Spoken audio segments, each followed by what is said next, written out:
और आज के पूर्व भी हम लोग एक बार मिले थे, याद होगा, जब परीक्षा संपन्न हुई थी।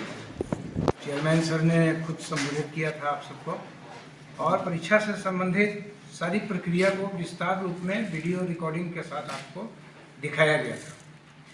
हाल के दिनों में पुनः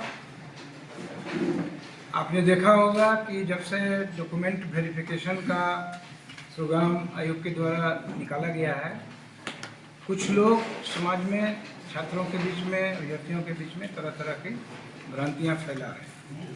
तो इसी से संबंधित ये आयोग का जो पक्ष है वो हम लोग स्पष्ट करेंगे। तो हम एक बनाए हुए हैं, उसको मैं पढ़ देता हूँ शुरू से ताकि आपको रिकॉर्ड में हो जाए। दिनांक 21/9 और 22/9 को 823 परीक्षा केंद्रों पर कुल 3,04,694 अभ्यर्थी शामिल हुए थे। उक्त परीक्षा से संबंधित परिवाद पत्र 26/9 को राज्यपाल सचिवालय से प्राप्त हुआ था। उपरोक्त परीक्षा में प्रश्न पत्र लीक से संबंधित परिवाद पत्र कुछ कोचिंग संचालकों के द्वारा राज्यपाल सचिवालय को 25/9 को और JSSC कार्यालय में 26/9 को सौंपा गया, लेकिन जांच का इंतजार किए बिना 26/9 को और 30/9 को सक्षम पदाधिकारी को बगैर सूचित किए और बगैर अनुमति प्राप्त किए सैकड़ों की संख्या में आयोग कार्यालय के समक्ष भीड़ इकट्ठा किया गया। पत्थरबाजी भी घटना घटी, जिसमें कई पदाधिकारी घायल भी हुए, प्राथमिकी भी दर्ज कराई गई। और उन लोगों ने जो आरोप पत्र में, परिवाद पत्र में जो 5 आरोप लगाए थे और साक्ष्य के समर्थन में एक CD और एक पेन ड्राइव समर्पित किया था। आप सबने देखा होगा, उस समय भी हमने नोटिस किया था उनको। CD ब्लैंक पाया गया था और खुद एक्सेप्ट भी किया है उन्होंने। परिवाद पत्र दायरकर्ताओं को हम लोगों ने शपथ पत्र के माध्यम से मांगा था कि मूल डिवाइस, मूल मोबाइल जिससे फोटोग्राफ जो किया गया वो उपलब्ध कराएं, लेकिन उसका अनुपालन उनके द्वारा नहीं किया गया। परिवाद पत्र में प्रश्न पत्र लीक होने का आरोप लगाया गया था, लेकिन उसके साक्ष्य में कुछ प्रश्नों के उत्तर, वायरल उत्तर उपलब्ध कराए गए थे, जिसका फोटोग्राफ मेरे पास है। आप चाहेंगे तो मैं दिखा दूंगा। परिवाद पत्र में जो 3 आरोप थे उसका लीकेज से कोई संबंध नहीं था। जैसे हिंदू हाई स्कूल के एक कमरा संख्या 4 में एक पुलिस पदाधिकारी उत्तर करवा रहा था। जब हम लोगों ने अपना सीट मैट्रिक्स देखा तो प्रश्न रूम नंबर 4 में कोई एग्जाम ही नहीं हुआ है, तो उस ढंग का भी आरोप था। कुछ प्रश्नों के उत्तर परीक्षा से पहले लीक होने के संबंध में जो संलग्न फोटो और वीडियो दिया गया, उस वीडियो और फोटो को आप भी देखेंगे, कोई भी पत्रकार अगर चाहेंगे देखना तो मैं व्यक्तिगत रूप से दिखा दूंगा। उसमें एडिटिंग स्पष्ट है। एक तरफ आप कह रहे हैं कि सुबह 7 बजे ही उत्तर वायरल हो गया था, लेकिन जब आप उसको देखेंगे बढ़िया से माइक्रोस्कोपिक ढंग से तो उसमें टाइम दिख रहा है 5:25 PM। तो 7:01 में जब वायरल हो रहा है तो उसमें 5:25 PM क्यों दिख रहा है?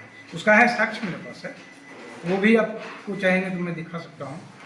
आयोग के द्वारा दिनांक 16/12 और 20/12 को कुल 2231 अभ्यर्थियों को कॉमन मेरिट लिस्ट से शॉर्ट लिस्ट करते हुए डॉक्यूमेंट वेरिफिकेशन के लिए आमंत्रित किया गया है।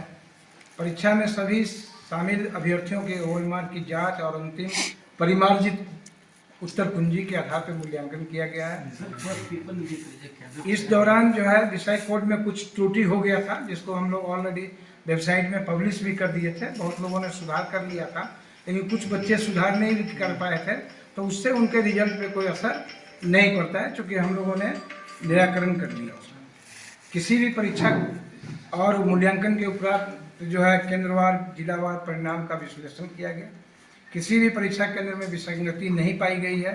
परीक्षा का जो परिणाम है केंद्रवार नॉर्मल पाया गया। जैसे होता है कि किसी केंद्र से 200 विद्यार्थी सफल हो गए, या 50 हो गए, या 60 हो गए, और किसी से एक भी नहीं किया, वैसा नहीं है। 1%, 2%, 3%, मैक्सिमम 10, 5, 6 तक जा रहा है। अब आते हैं कि जो भ्रांतियां हैं जो फैलाई जा रही है कि सोशल मीडिया में ये प्रश्न किया जा रहा है।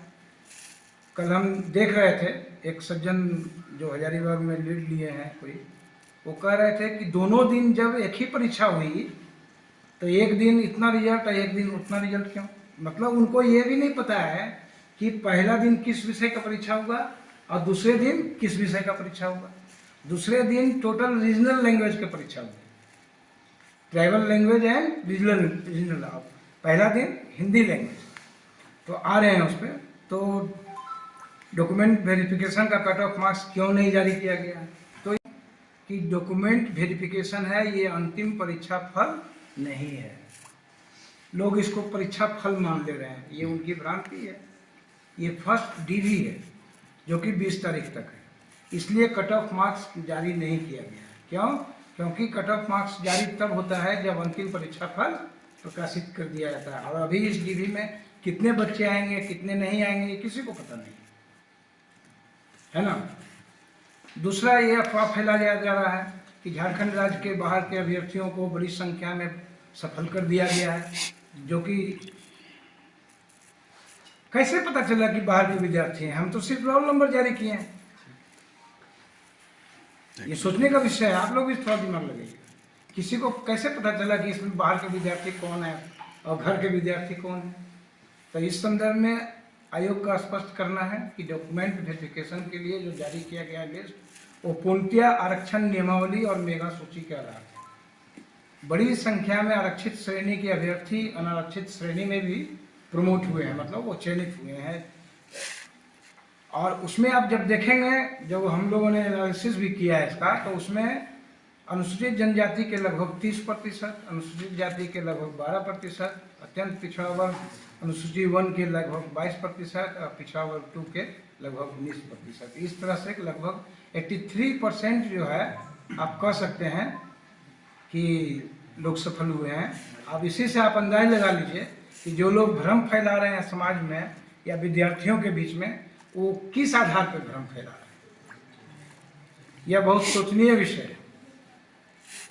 सोशल मीडिया के माध्यम से यह भी प्रश्न किया जा रहा है कि प्रथम दिन जो है 21/9 को मात्र 82 प्रमाण पत्रों का जांच हेतु आमंत्रित किया गया। ये भी आपने देखा होगा।